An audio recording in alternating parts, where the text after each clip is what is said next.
Hi everyone, I'm Josh Rushing, filling in for Femi OK. Today, less than 2% of farmers in the United States are black. But that hasn't always been the case. So what happened and what does their future hold?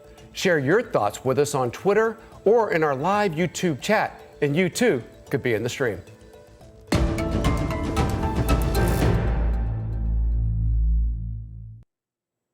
You know, a century ago, African American families owned 1/7 of the country's farmland. That's about 15 million acres. But they've lost more than 70% of that property, largely because of racism through loan discrimination or even violence. Loans are a lifeline for farmers surviving difficult times. When banks wouldn't loan money to black farmers, many were forced into foreclosure. Some sued the government, claiming systemic racism. In 1999, officials settled and eventually paid out nearly $2 billion. But many say that doesn't even come close to making up for the $120 billion lost by black farmers over the past century. Now farmers are fighting to hold on to the land they have left. At the same time, many young African Americans are returning to farming to reconnect with their roots.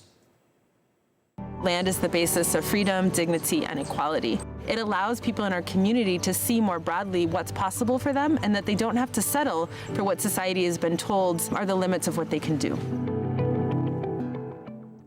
All right, joining us for today's discussion is Walina Scott White, a retired educator and third-generation farmer based in Cleveland, Mississippi. Now, we've just learned that Walina is not going to be with us via Skype. We're going to have her by phone today.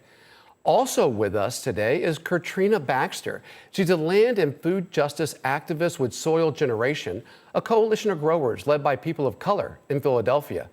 And we have Julius Tillery, a fifth-generation cotton farmer from North Carolina and owner of Black Cotton. And finally, we have Professor Carmen Harris. She's the professor of history at the University of South Carolina. Carmen has been researching race policy and agriculture for 20 years.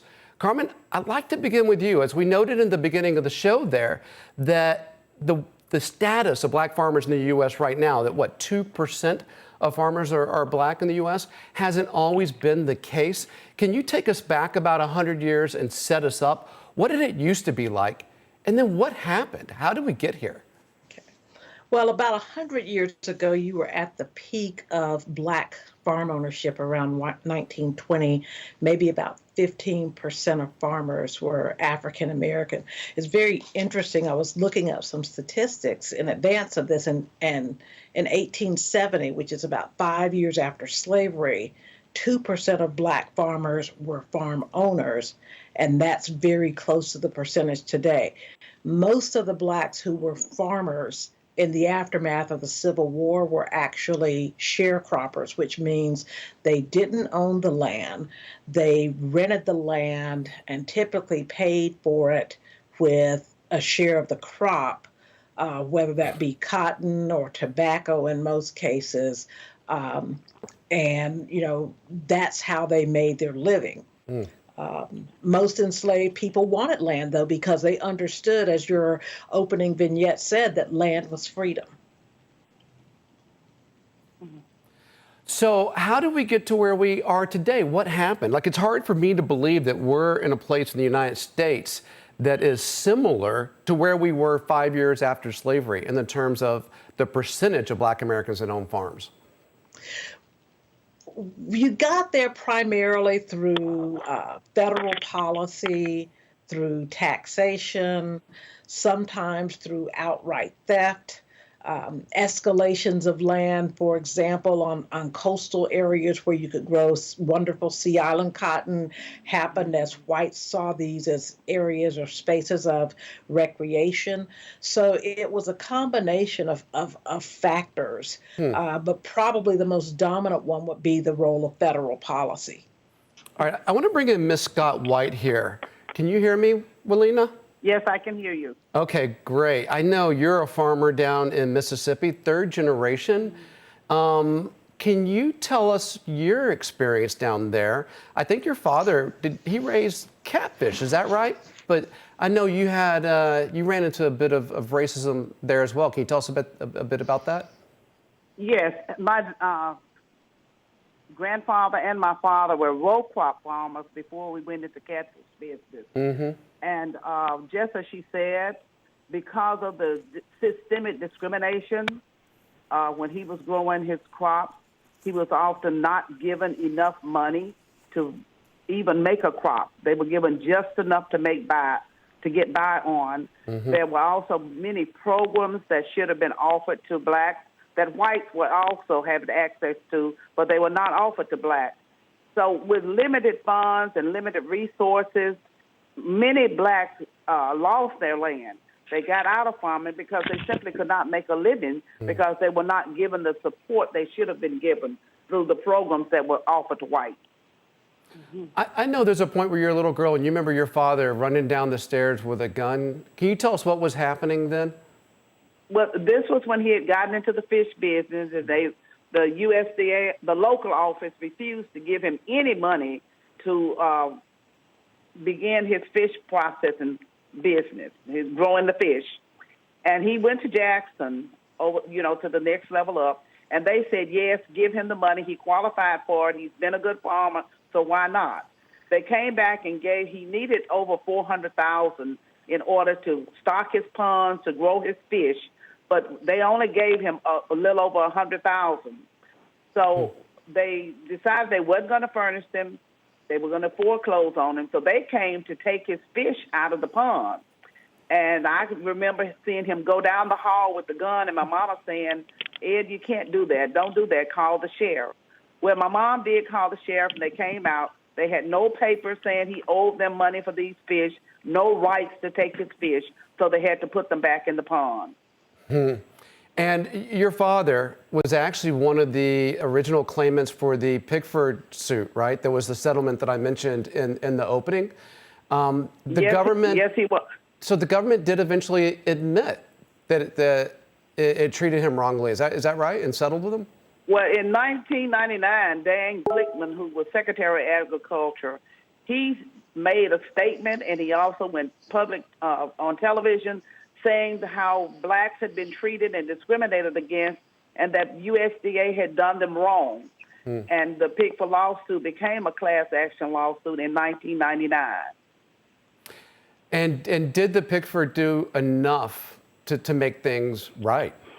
No, it did not do nearly enough.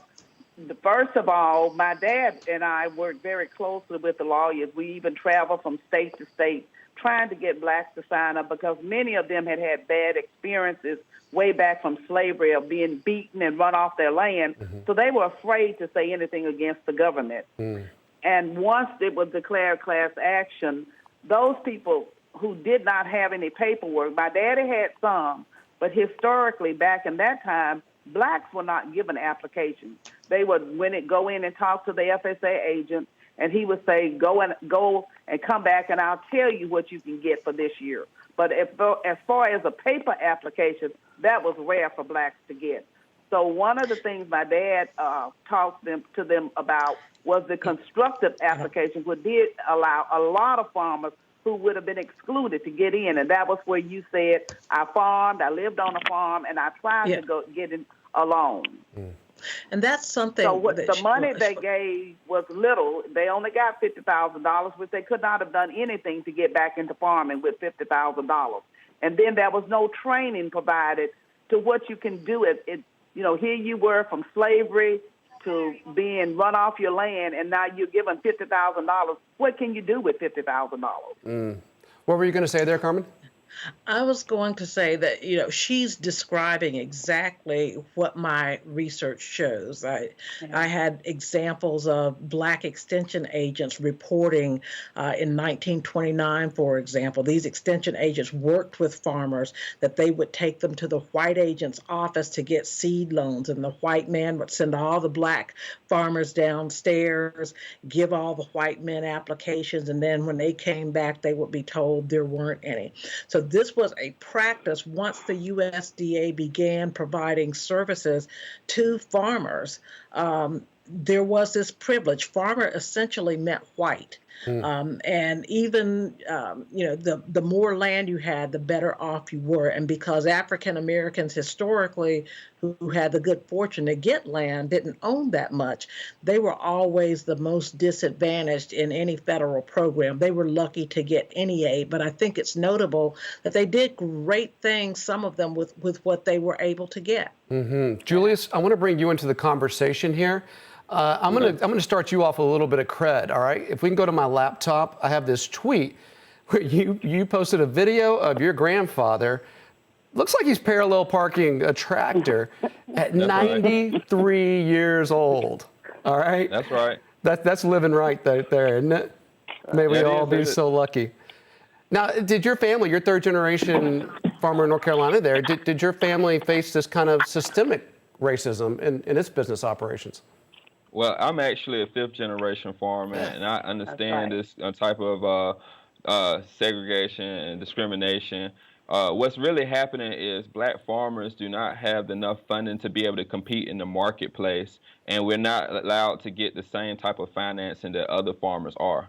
You know, when we're talking about $50,000 settlements, that's not enough funds to be able to buy a combine, to be able to make enough money to be profitable on the margins with a crop. So it's just enough funds just to be able to shut some people up, but it definitely wasn't enough funds to be able to encourage farming for the next generations. For most people, it was enough funds just to be able to get out of the business, and it was really hurtful. And looking at it, like farming technology, I know has changed a ton. Do you need to know more about this kind of tractor or more about computers in today's farming? Really, if you could afford the funds to be able to get that type of tractors, you'll know about the equipment. I mean, you're talking about $250,000, $500,000, $1 million equipment. So I feel like there's plenty of people of this generation that understands the technology but has no accessibility to it. Willina, I heard you trying to get in there. What were you trying to say? I think we lost Willina. Yeah, that's all right. Katrina, I want to turn to you because I know that changes are afoot here. What changes do you see when it comes to black farmers in America at this moment? Yeah, well, we talked earlier about there being more young black farmers entering into the field, right? And so we know that there's a lot of interest. What we are seeing is there are a lot of urban programs that are training up and getting young people interested in farming. But I think mostly what really I see happening is that black people are in this country are remembering that their roots come from the soil, right? So they want to reconnect to the land, they want to reconnect to their ancestors, and farming is a way to help them to do that. And Carmen, I'm looking at the USDA page here, and for our international audience, the USDA is the Department of Agriculture, and it has a special page set up for minority and women farmers and ranchers. Looks like these are special programs for them. Is the USDA doing enough to correct this situation?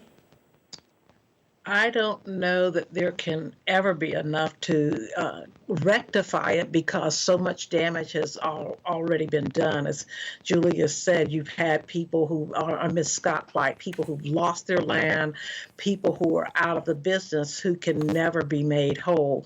And even now, if you look at the recent tariff payments that have been made because of the trade war with China, a lot of that is going to corporate agriculture. It's not reaching down to Main Street to average farmers. So if it's not reaching white farmers and they're going bankrupt at a significant pace, then it's certainly not going to be reaching African American farmers at this moment. When you talk about damage that can't be undone, it reminds me, I came across this story, I think originally by reading in the Atlantic an article called The Great Land Robbery, the shameful story of how 1 million black families have been ripped from their farms. And the author of that is Van Newkirk. We tried to have him on today, but he wasn't available. However, we do have this soundbite from him, if we can play it. Mississippi, Alabama, South Carolina, these were states that were, if they weren't majority black going into the Great Depression and beyond, were close to being about half black. And what prompted the Great Migration, quote unquote, that saw millions of black people leave the South was the fact that a lot of them had their land stolen. If they hold on to that land, if they're able to make money in the South and vote in the South and have some type of stake in the future of their kids living in the South, perhaps those 3 states at least stay majority black. What happens to the Electoral College if we have 3 majority black states? What happens to the Senate? I mean, what Van's talking about there is literally reshaping American politics. Like, this affects all of us on so many levels. Walina, I'd like to go to you. How is it that your family was able to stay and survive for so many generations down there in Mississippi? We did not stay and survive. My dad's land was taken back in 1984, and he had this struggle. They had his land in government inventory for 29 years. And when he won his case in the Pigford lawsuit, they even fought the amount that he was awarded, saying he had gotten this for this and he owed this for this. But the arbitrator gave him enough money to purchase his land back. And there were 6 of us siblings. My dad was 90 years old plus at the time. And we just vowed that we would stick together and get back into farming because that was my dad's dream. So we got started back farming in 2014. My brother and my son run the farm now. And right now, every day we hold our breath because we barely get by. That's right. What are they raising now, Walina? Right now we're raising soybeans. We've raised rice, but there's so much work that needed to be done on rice bins because, like I say, everything had just been in government inventory for so many years. They literally had to clear this land just like it had never been farmed for 30 years almost. All right, so I'm going to bring this back to Julius. I'm showing your Instagram right now, Julius. Okay. Black farmers on my laptop. Some really great pictures here. You have a hashtag. You have a hashtag that is, I want to get this right, trauma-free farm. Is that what it is, trauma-free? How do Trauma-free cotton. Okay, how do you reconcile that when you hear the trauma that Walina's family went through? Well, in regards to what's happening to textile production across the world, in regards to how our clothes is produced, what I like to say is the people who work on my family farm make a living wage. The people who work on my family farm see the benefits of working in cotton first before the owners or the stakeholders of the company. Like, when we look at our retailers of cotton, like Tommy Hilfiger, Ralph Lauren, how close are they to cotton fields? Like, what we want to emphasize is the people who working in these fields can make a living with respect, because the area where we come from, where a majority of cotton in North Carolina comes from, is under persistent poverty. And I want to change that story, and I want to uplift positive things that can come from crops like cotton. Because positive living has occurred for many people from this crop. It just hasn't been for the people who's closest to it. And I want to change that narrative. So, hey, before I forget, Julius, I want you to plug Black Cotton. Can you tell people where they can find it? Yes, you can find Black Cotton on Instagram at blackcotton.us. My website just got hacked this morning. I don't know what it is about that, but my website is www.blackcotton.us. Maybe somebody heard I was going to be on this live stream. Oh, it's your competition, Julius. They're scared of you. They know you're going worldwide on the stream. I think it's really important that we talk about the fact that the USDA still is not servicing black farmers in the way they should be servicing black farmers. In Pennsylvania, we barely have any black farmers. I would say less than 15 in the state of Pennsylvania. So getting access to land, and then also getting access to just having services, so extension services, and folks who could help black farmers apply for loans are not accessible to black farmers in a lot of different places. In the countries and the rural spaces, we've seen that extension agencies who work for the USDA have consistently discriminated against black farmers and continue to do so. So just 2 years ago, we had Eddie and Dorothy Wise, who are black farmers in North Carolina, who are hog farmers in North Carolina, actually, who were woken up in the morning, really early in the morning, and Dorothy Wise is actually a diabetic who was in a wheelchair, with folks who came on their land the sheriff who came on their land with with guns in their faces, and they were ushered off their land forcibly. And a year later, Dorothy Wise, Mama Wise, passed away. And Eddie Wise is still in a hotel room. So, like, these are folks who have been on their land for 20 years. This is just happened 2 years ago. So the discrimination against black farmers didn't just happen, years ago, and it's currently still happening. We still have a very hard time accessing loans from the USDA. There's still, there's still a lot of fighting happening on the ground for folks to get access to land, specifically black people, to be able to stay on their land. So once we even get on the land, being able to hold the land is an issue as well. So consistently staying on our USDA and our government to make sure that they're not just talking about a thing, but actually trying to making steps towards helping black farmers get access to these loans is really important for us to move forward.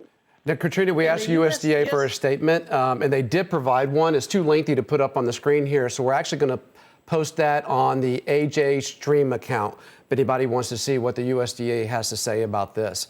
Carmen. The USDA they have these programs, they call them 1890 programs in the southern states, because when you had this extension service where you had these agents go out and help farmers, the black agents worked out of the black land grant colleges, which were called 1890 colleges because they were created under the 1890 Morrill Act as being equivalent to having an integrated institution.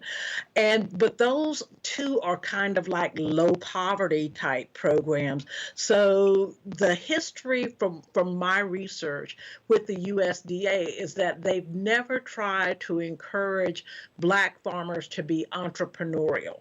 They've always wanted them to be subsistence. And subsistence isn't going to make it in today's agricultural market unless you have a family garden. I see everyone nodding their heads along. Now I'm looking at our YouTube page here, and there's a comment from someone under the name Omega Payne that says, farming is an 80-hour work week, and at the end of the year you owe more money than you started with. Why would anyone want to be involved in this? And I want to we got a video comment from one of our community named Ross Kofi. He is down in Georgia. He's a farmer, and here's what he has to say. Greetings, I'm Ross Kofi, the farmer. I farm in Atlanta, Georgia, and from the village of Buxton, Guyana. I would say absolutely there is a returning generation of black farmers for many different reasons. The primary, in my experience, my personal experience, is really a spiritual and a social political calling to the land, realizing that land is the basis of our freedom, as Malcolm X once reminded us. Katrina, does that speak to you? Yeah, absolutely. I'm part of a collective of black farmers called the Black Dirt Farm Collective, and we organize black farmers across the Mid-Atlantic and the Southeast, the southern east part of the states. And what we, more than anything, are really interested in is being back on the land together, connecting to our ancestral roots. We identify as returning generation farmers because we're recognizing that that is a part of our ancestry. Farming and agrarian lifestyles are what a lot of us young folks are really interested in doing again to connect us right back to our roots. And then also as a form in a way of liberation, right? Understanding that when we grow our own food and the ability to grow our own food in our food ways is really important for us to recognize, to having sovereignty in this country. Julius, I'm going to give you the last word. 30 seconds. Why would someone become a farmer? Well, right now we have more opportunities than our ancestors had in regards to agriculture and controlling and selling our own products. With the internet, I'm able to connect to a customer base across the country. This is something that my grandfather couldn't have even dreamed of. So I think there's way more opportunities now. The average farmer is going to be more educated and more informed on how to communicate their products and goods and services across the nation. So I think there's way more opportunities now than ever. All right, I want to thank all of our guests. Walina on the phone, thank you for being with us. Julius, everyone check out Black Cotton on Instagram. Carmen and Katrina, thank you for being with us today. But for you, the conversation continues on Twitter at ajstream and on YouTube. See you tomorrow.